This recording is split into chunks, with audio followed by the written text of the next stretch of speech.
Hər kəsə salam. OTK-nın 26 oktyabr tarixində keçirdiyi sınaq imtahanına nəzər yetirək. Belə ki, 31-ci sualda quraq iqlimə malik ərazilərdə müvəqqəti axarların yaratdığı relyef formalarını istəyir. Əgər bizdən quraq relyef istəyirsə, təbii ki, nival landşaftları buradan çıxılmalıdır. Çünki bunlar buzlaqların olduğu ərazilərdir. Sürüşmələr, akkumulyasiya prosesi, bunlar üçün xüsusilə quraq iqlim şəraitini vurğulamırıq. Antropogen relyef daha böyük və iri bir anlayış olduğuna görə yerdə qalır arid denudasyon relyef formaları. Arid denudasyon relyef formaları quraq iqlimin hökm sürdüyü ərazilərdə yayılan, yayla tipli ərazilərdə formalaşan relyef formalarıdır. Azərbaycanda da kifayət qədər geniş yayılmışdır. 32-ci sualda Euler-Venn diaqramına əsasən Ural və Atlas dağlarına aid olan xüsusiyyətləri istəyir. İki yarımkürədə yerləşməsi.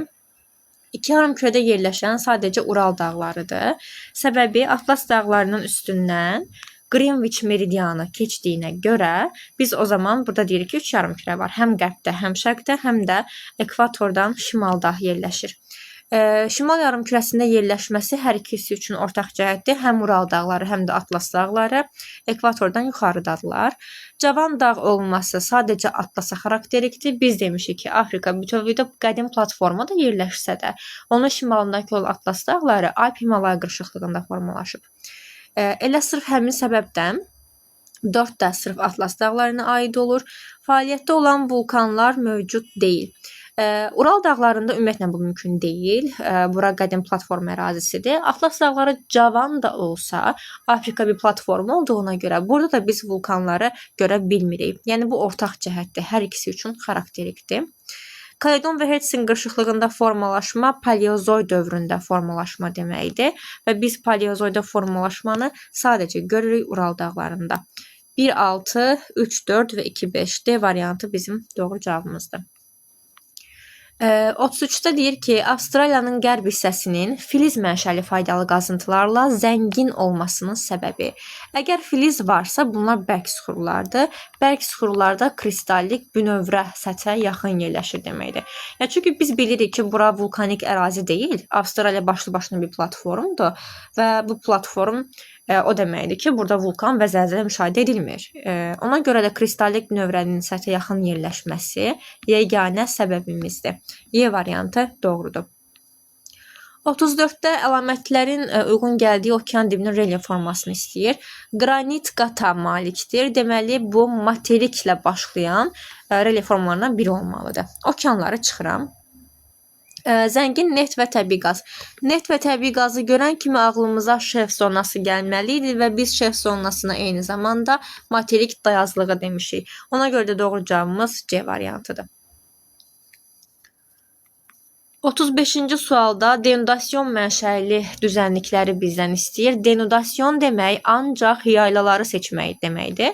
Ona görə ovalıqlara çıxmalıyıq. La Plata ovalıq, Kür-Araz ovalıq, Mesopotamiya ovalıq. Gəldik C-Y variantı arasında qaldıq. C variantında Qərbi Sibir və Turan ovalıqdır. Dekan, Braziliya və Orta Sibir isə yayladır. Bunları burada rahat şəkildə görə bilərik. Qəhvəyi rəngdə verilir.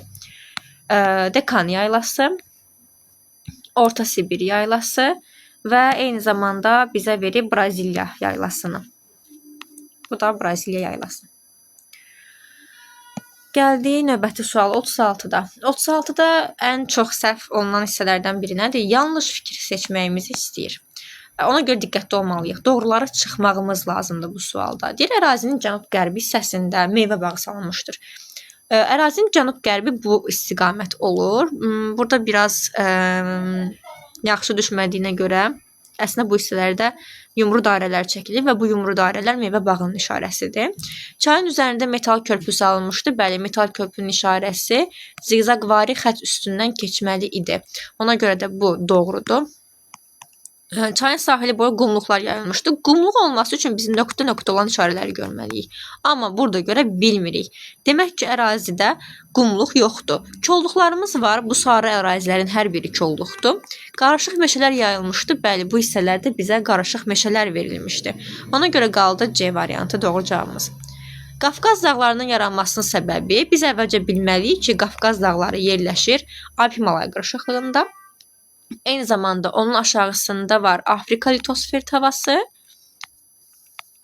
Onun üzərində Ərəbistan litosfer tavası və Avrasiya litosfer tavası. Təbii ki, Afrika burada sərhəd rolunu oynamayacaq. Ərəbistanla Avrasiya tavaları bir-birinə toqquşacaq. Və ona görə biz 2 dənə materik tipli tavaların toqquşmasını götürməliyik. Aralanma deyil. Okean tipli litosfer tavasının ümumiyyətlə Qafqaz ətrafında heç bir işi yoxdur. Qaldı Y variantı, materik tipli litosfer tavalarının toqquşması. Hər hansı bir ərazinin relyef profilinin hazırlanması elmin hansı tədqiqat metodu? Mən profil hazırlayıram. Yəni ona bənzər nə isə qurmağa çalışıram. Təbii ki, bu müqayisə deyil, tarixi deyil, çöl tədqiqatı deyil. Nə isə proqnozlaşdırıb xəbərini də vermirəm. Demək ki, bu olur coğrafi modelləşdirmə. Yəni A variantı bizim doğru cavabımızdır. 39-da xəritə sxemə əsasən adı doğru verilmiş coğrafi obyekti istəyir. 1-ə verib Laplato ovalığı. Laplato ovalığı buradadır. Demək ki, səhvdir. Burada göstərib. 5-ə verib Şərqi Avropa düzəlmiş. Şərqi Avropa burada olmalıydı. Amma 5-i gətirib verib bizə harda? Daha Almanya Polşa ovalı tərəfdə. C səhvdir. 2-yə böyük Çin düzənliyi. Bura Hind Çin yarımadasıdır. Böyük Çin düzənliyinin olması üçün burada verməli idi. Ona görə bu da səhvdir. Atlantik sahili ovalıq 3. Bura Meksika yanı ovalıqdır. Atlantik sahili deyil. Ona görə Y variantı səhvdir. Amma Efiopiyanın verildiyi ərazi tamamilə doğrudur.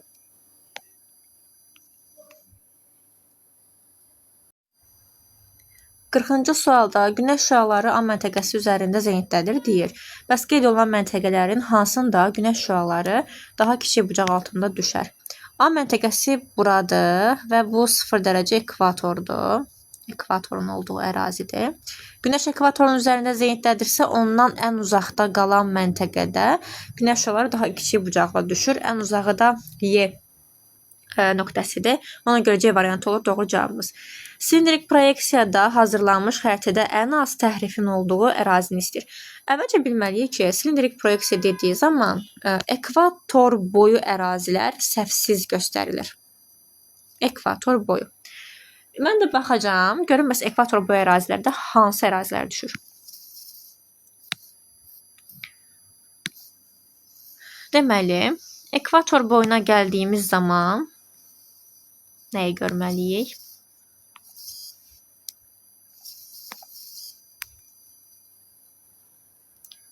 Bu isə bütövlükdə ekvator xətti. Amazon ovalığı, Afrikanın mərkəz hissəsi və İndoneziya adaları. Buradan keçir ekvator xəttimiz. Baxırıq variantlara. Gobi yaylasını bu istiqamətdə görə bilmərik. Kola yarımadasını görə bilmərik, Qrenlandiyanı görə bilmərik, Hind Qanq ovalığını görə bilmərik. Elə qalacaq Amazon bizim doğru cavabımız. Gobi yaylası yuxarıdadır. Hindistan ərazisi, Hind Qanq ovalığı ekvatordan yuxarıda qalır. Qrenlandiya ümumilikdə qütbə yaxın bir ərazidir. Orada təhrif silindrik proyeksiyasında kifayət qədər yuxarıdır. Ona görə bu variantların heç biri bizim doğru cavabımız ola bilməz. Gəlirik 42-ci suala. Xəritə sxemdə qeyd edilmiş məntəqələrdən hansılar divergent zonada yerləşir? Deməli, divergent zonada yerləşməsi üçün biz demişik ki, bizim 3 dənə iri əsas zonamız var ki, onlar konvergent zonalar sayılır. Bunlar hansılardır? Söhbət gedir Ant-Kardilyerdən, Alp-Himalaydan və Sakit Okean odlu həlqəsindən. Bu ərazilərdə yerləşən nə varsa, bunların hər biri olacaq konvergent zona.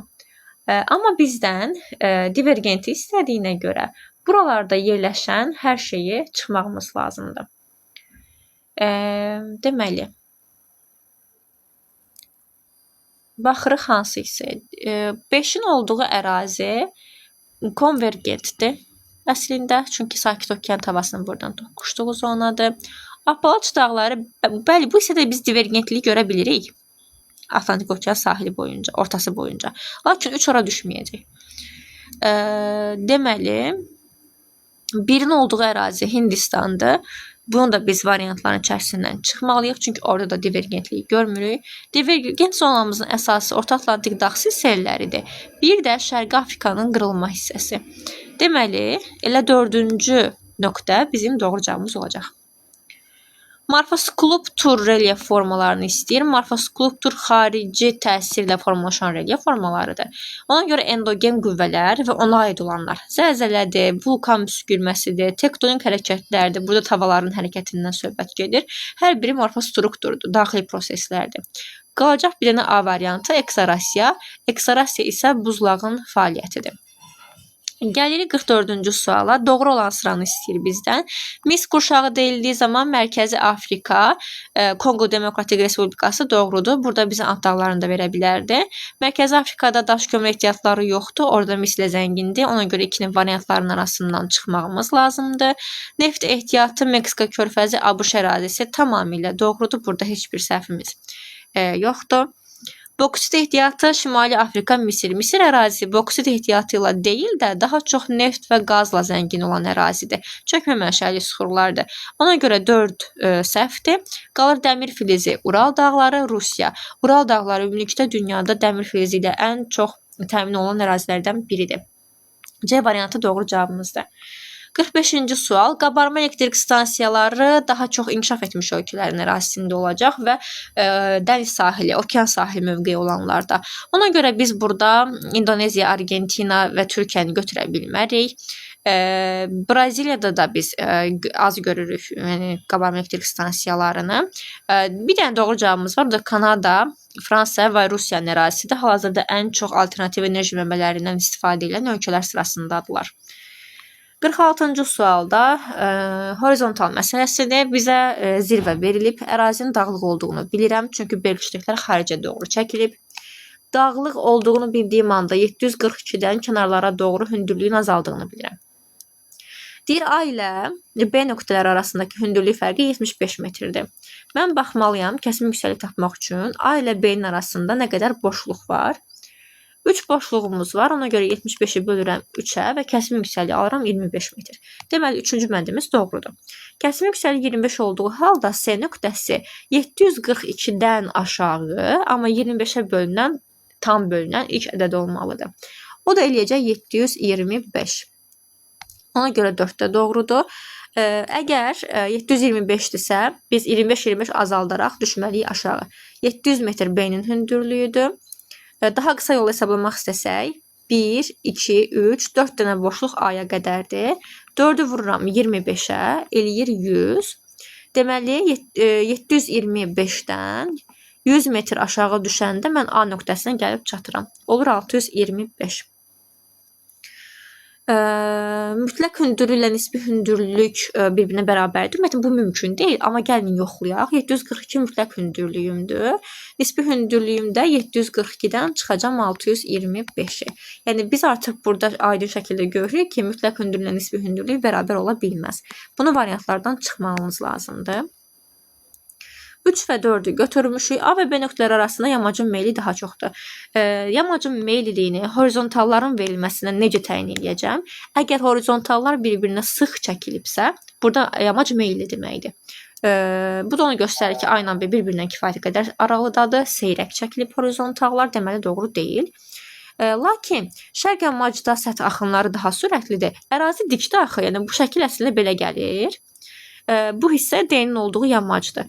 Şərq istiqamətidir və kifayət qədər də meyilli ərazidir. Deməli, buradan çay axsa daha sürətli axacaq. Çünki meyilli yuxarıdır. 1, 3, 4 olacaq bizim doğru cavabımız. 47-də 9-cu saat qurşağının orta meridianı ilə Bakı şəhəri arasındakı yerli vaxt fərqini istəyir. Biz əvvəlcə 9-cu saat qurşağının orta meridianı tapmalıyıq. 9-cu saat qurşağı şərq yarımkürəsi olduğundan birbaşa 15-ə vurub cavabı yazıram. Eləyir 135 şərq uzunluğu. Bakı şəhəri 50 şərq uzunluğunda yerləşir. Hər ikisi şərq yarımkürəsində olduğuna görə dərəcə fərqlərini tapmağım üçün bir-birindən çıxmalıyam. 135-dən 50-nin çıxdığım zaman qalır 85 dərəcə. O dərəcəni biz zamana çevirmək üçün birbaşa bölürük 15-ə. 5 dəfə düşür 75. Qalığım isə eləyəcək 10. Deməli 5 saat 10 dərəcəlik qalığı dəqiqəyə çevirmək üçün vurmalıyam 4-ə. 40 dəqiqəlik bir vaxt fərqi olacaq. D variantı doğru cavabdır. 48-ci sualda yerin öz oxu ətrafında hərəkətinin coğrafi nəticələrinə aid olmayan bənd istəyir. Aid deyilsə, yerin öz oxu ətrafında biz bilirik ki, gecə gündüzdür. Gecə-gündüz sutka deməkdir. Yəni sutkanın yaranması və sutkaya dair olan hər bir şey olacaq yerin öz ox ətrafında fırlanması. Sutkalıq amplituda, sutkalıq küləklər, brizlər və s. Sutkalıq amplituda ilə temperaturun sutka ərzində dəyişməsidir. C getdi, gecə-gündüz getdi, sutkalıq külək getdi. Qaldıq A ilə B variantı arasında. Qabarma və çəkilmənin baş verməsində bu müəyyən qədər təbii ki, təsir göstərəcək, amma qütb gecə və gündüzlərinin yaranması fəsillərlə əlaqədar bir şeydir. Fəsillər isə günəş ətrafında hərəkətin təsiridir. Olacaq B variantı. Doğru olmayan fikir istəyir yenə bizdən. Yer öz ox ətrafında 1 saatda 15 dərəcə fırlanır. Tamamilə doğru fikirdir. Qərbdə yerləşən məntəqə yerli vaxtda şərqdə hər zaman geridə olur. Bu da tamamilə doğru fikirdir. Günəş şüaları yer səthini şərqdən qərbə doğru işıqlandırmağa başlayır. Şərqdə çıxır, qərbdə batır. Bu da tamamilə doğrudur. Bütün saat qurşağında yerləşən materiklər Antarktida və Şimal Buzlu okeanıdır. Meridianların şimal və cənub qütblərini birləşdirən əyri xətlərdir. Və biz də bilirik ki, şimalda Şimal Buzlu okeanı yerləşir, cənubda Antarktida və bütün meridianlar gəlir düz onların üstündə birləşirlər. Deməli, D variantı doğrudur. Amma yerin illik hərəkəti yerli vaxt yaradır. Xeyr, ən azından biz bilirik ki, yerli vaxt anlayışını biz saat qurşağında keçirik. Saat qurşaqları da yerin öz ox ətrafında fırlanması ilə yaranır da, yəni gecə-gündüzün növbələşməsi. Ona görə illik hərəkətlə bağlı ola bilməz. İllik hərəkət günəş ətrafında fırlanmadır. Ona görə Y variantı doğru olmayan cavabımızdır. Yəni doğru variant kimi götürməliyik. 50-ci sual dərəcə sorunun ən çox düşən suallarından biridir. 30 və 60 dərəcə paraleli boyu 40 dərəcəli bir məsafə gedib təyyarə və mən bilirəm ki, hər birini yazıb. 1 dərəcəliyim 96.5, 60 dərəcədə isə 55.8-dir. 1 dərəcədə 96.5 gedirsə, mən bilməliyəm bu 40 dərəcədə nə qədər gedir. Eyni qayda ilə bilməliyəm ki, yenə 40 dərəcədə nə qədər gedir. 55.8-ə vuracam. Bir dəfə də 96.5-ə vuracam. O da verəcək bizə nəyi? 40-ı vururam 96.5-ə, eləyir 3860. 40-ı vururam 55.8-ə, 2232. 2232-dən də 3860-a çıxdığım zaman 1628 kilometrlik bir fərq olacaq. 75 şimal enliyi və 53 şərq uzunluğundan hərəkətə başlayan təyyarə eyni meridian çevrəsi üzərində hərəkət etməyə başlayıb. Biz meridianları çəkirik. Bu da ən çox düşən və uşaqları ən çox çaşdıran məsələlərdən biridir. Amma çox asan bir məsələdir. Mən buradan 0 dərəcə azimutla qalxıram, sonra 180 dərəcə ilə gedirəm. Toplam 3885 kilometr. O kilometri dərəcəyə çevirməyim üçün bölməliyəm 111-ə. Çünki meridian üstünə tərpənirəm. Eləcə 35 dərəcə. Mən də baxıram ki, 75-dən 35 dərəcə yuxarı qalxmağım mümkün deyil. Yəni biz 90-a yuxarı bir kəlməti alırıq. Yəni mən maksimum 90-a qədər irəliləyə bilərəm də. Paralelimin maksimum qiyməti 90 dərəcədir. 75-dən 90-a getməyim üçün 15 dərəcəyə bir məsafə qət edirəm. Və mən amma toplam 35 getmişəm. Deməli, hələ getmədiyim 20 dərəcəlik bir yol qalıb. O 20 dərəcənin də 180 azimutuna tərpənib aşağı düşürəm. 90-dan 20 dərəcənin çıxanda gəlir, çıxır. Deməli, 70 dərəcənin üstünə, 90-dan 20-ni çıxanda 70 dərəcənin üstünə gəlib çıxıram. Deməli, enliyim 70-dir. Və biz də demişik ki, əks meridianların dərəcə qiyməti bizə verməlidir 180. Yəni, bu 53-dürsə, bu eləcək 127 dərəcə. Bu şərqdirsə, əksi olacaq qərb uzunluğu. Gəldi 70 şimal enliyi və 127 qərb uzunluğunun tam üstünə. 52-ci sual. Yerin planetari inkişaf mərhələsində kütləvi yağışlar niyə yağıb? Bunun səbəbini istəyir bizdən. Buz kristalları, bunun əslində bununla heç bir əlaqəsi yoxdur. Qurunun çökməsi, buxarlanma, yəni yağıntının yağması bizə lazımdır. Buxarlanma niyə baş verib? Yox. İqlimin istiləşməsi də bizəki səbəb deyil. Temperatur əslində burada aşağı düşür və su buxarı kondensasiya olur. Təbii ki, bununla da kütləvi yağış yağacaq. 53-cü sualda miqyası 1 cm-də 60 km olan xəritədə iki məntəqə arasındakı məsafə 8 cm-dir. Miqyasımı qeyd edirəm 60, xəritə məsafəmi qeyd edirəm 8. Məsələnin ikinci hissəsinə keçməzdən qabaq burada bəlli olmayan bir dənə həqiqi məsafəm var. Gəlin onu təyin edək. 8-i vururam 60-a, eləyir 480. Bu həqiqi məsafə ortaqdır digər xəritə üçün də və bizə digər xəritənin miqyasını verib. Sıfırlardan azad olduğum zaman qalır miqyasım 40. Xəritə məsafəsi bərabərdir Həqiqi məsafə böl miqyas. Yəni 480 böl 40. O da eləyəcək 12. Doğru cavabımız 12-dir. Xərci sxemə əsasən qədim dağların formalaşdığı ərazilər istəyir. Qədim deyirsə, birbaşa biz burada Ant-Kordilyerin üstündə olanları çıxırıq, Alp-Himalayın üstündə olanları çıxırıq. Qalır nə? 1 Əjdaha-Kap, 6 böyük su ayırıcı dağlar, 2 isə Avrasiyanın şimal-şərqində yerləşən Mezozoyda yaranmış dağlardır. Ona görə doğru cavabımız 1, 2 və 6 olur. 55-ci sualda adada yerləşən dağlar, vulkanları istəyir bizdən. Baxan kimi əslində çox aydın şəkildə görünür. Vezuv uşaqları çaşdırır. Vezuv və Apenin yarımadasının düz özündədir. Apenin. Ona görə də doğru deyil. Kotopaxidir, Kolimadır. Bunlar materikin düz özündə yerləşən vulkanlardır. Bir dənə qalır Etna, Siciliya adasında. Krakatau, Sumatra adasında. Eyjafjallajökull isə yerləşəcək İslandiya adasında. Deməli, doğru cavabımız olur 1, 3, 6. Kars mağaraları birbaşa əzbər öyrənməli olduğumuz cavabdır. Əhəng daşı, gips və dolomit, yumuşaq süxurların olduğu ərazilərdə yarana bilər Kars mağaraları. Yəni, yumuşaq süxur olmalıdır ki, yeraltı onu dağıdıb parçalaya bilsin. Ona görə qranit, kvarsit və qneys variantlardan çıxmalı idi. Gəlirik 57-ci suala. 57-ci sualda Şimali Amerika və Cənubi Amerika materikləri üçün hər birinə ayrı fikirləri bizdən istəyir, ortaqlar deyil. Deməli, bizə verib ki, Şimali Amerika ərazisində mis qurşağı yerləşir. Əgər mis qurşağı varsa, biz burada ya Ant dağlarından danışmalıyıq, ya da Afrikadan. Ant dağları da yerləşir, təbii ki, Cənubi Amerika materikində. Düzənlik formalaşmasında buzlaqların, bu 4-cü dövr buzlaşmasının təsirindən dolayı ancaq Şimali Amerika və Avrasiya materiklərindədir. Ona görə bu gedəcək Şimali Amerikaya. Dünyanın ən uzun dağ sistemi bu Kordilyer Ant dağlarına söhbət gedir ki, Ant dağları cənuba doğru, Antarktidaya doğru uzanır. Ona görə burada C variantını Cənubi Amerikaya aid etmək olar. Cənub hissəsində qədim dağlar yerləşmişdir. Cənub hissəsində qədim dağlar yerləşəni biz əslində nə Şimali Amerikaya, nə də Cənubi Amerikaya götürə bilmərik. Bu ancaq Afrika üçün keçərlidir. Kaledon və Hertsin qırışıqlığı Paleozoy dövründə olan prosesdir, dağ əmələ gəlmə mərhələsidir və biz bunu Apalaç dağlarında görə bilərik. Bu isə Şimali Amerikadadır. Situasiyamızı nəzərə yetirək. Coğrafiya dərsində şagird əvvəlcə siyasi xəritə üzərində Bakıdan 90 dərəcə və 270 dərəcə. Yəni biri 90 dərəcə gedib, biri 270 dərəcə. İstiqamətlərdə hərəkət edib toplam 854 km. Və 40 dərəcə paralel üzərində yerləşən məntəqələrin müstəqil türk dövlətlərinin olduğunu görüb. Daha sonra fiziki xəritə üzərində məntəqələrin yerləşdiyi ərazilərdə fərqli relyef formalarının mövcud olduğunu təyin edib. Gəlin əvvəlcə baxaq görə bu məntəqələr haradır. Çünki o məntəqələr tapmamış, siz 58-ci sual yaza bilməzsiniz. Məntəqələr tapmaq üçün nə edirik?